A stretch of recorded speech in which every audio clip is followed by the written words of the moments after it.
मुख्यमंत्री माझी लाडकी बहीण योजना या पोर्टलवरती येऊन तुम्हाला वरतीच ई-के-वाय-सीचं ऑप्शन दिसेल, तिथे तुम्हाला क्लिक करून तुम्हाला या पेजवर यायचं. या पेजवर आल्यावर तुम्हाला लाभार्थ्याचा आधार कार्ड क्रमांक टाकून खाली कॅप्चा टाकून घ्यायचा आहे. कॅप्चा टाकल्यावर तुम्हाला मी सहमत आहे याच्यावर टिक करून समाविष्ट करून घ्यायचे. समाविष्ट केल्यावर तुम्हाला OTP येईल, तो OTP तुम्ही टाकून घ्यायचा आहे. OTP टाकल्यावर तोही समाविष्ट करून घ्यायचा आहे. तो समाविष्ट केल्यावर तुम्हाला नवीन पेज ओपन होईल. तिथे तुमचं लग्न झालेलं असेल, तुमच्या पतीचा आधार कार्ड क्रमांक नसेल झालेलं लग्न, तुमच्या वडिलांचा आधार कार्ड क्रमांक टाकून घ्यायचा आहे. तो टाकल्यानंतर खाली कॅप्चा भरून घ्यायचा आहे. कॅप्चा भरल्यावर खाली समाविष्टीचं ऑप्शन आहे, तिथे समाविष्ट करून घ्यायचं आहे.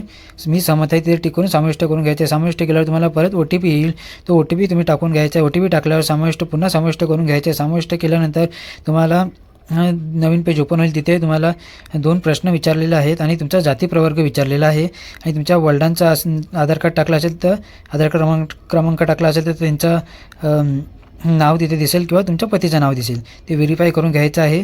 त्यानंतर तुम्ही जाती प्रवर्ग तुमचा निवडायचा आहे आणि खाली 2 प्रश्न आहेत, त्या प्रश्नाच्या प्रमाणे तुम्हाला उत्तर इथे द्यायचे होय किंवा नाहीमध्ये आणि समाविष्ट करून घ्यायचे. समाविष्ट केल्यावर तुम्हाला एक ग्रीन कलरमध्ये तुम्हाला एक मेसेज दाखवेल.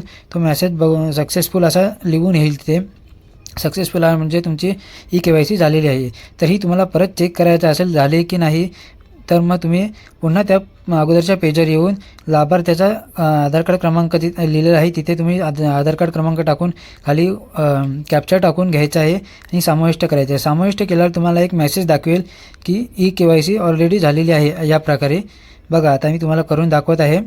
हे जाती प्रवर्ग वगैरे निवडून झाल्याच्या नंतर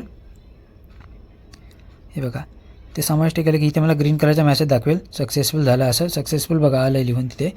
आता तुम्हाला चेक करायचं असेल कशा प्रकारे चेक करायचं आहे बघा, इथे लाभार्थ्याचा आधार कार्ड क्रमांक टाकला, कॅप्चा टाकला. आता बघा एक मेसेज शो होईल. प्रश्न असल्यास कमेंटमध्ये नक्की विचारा आणि चॅनलला सबस्क्राईब करा, व्हिडिओ लाईक करा आणि शेअर करा.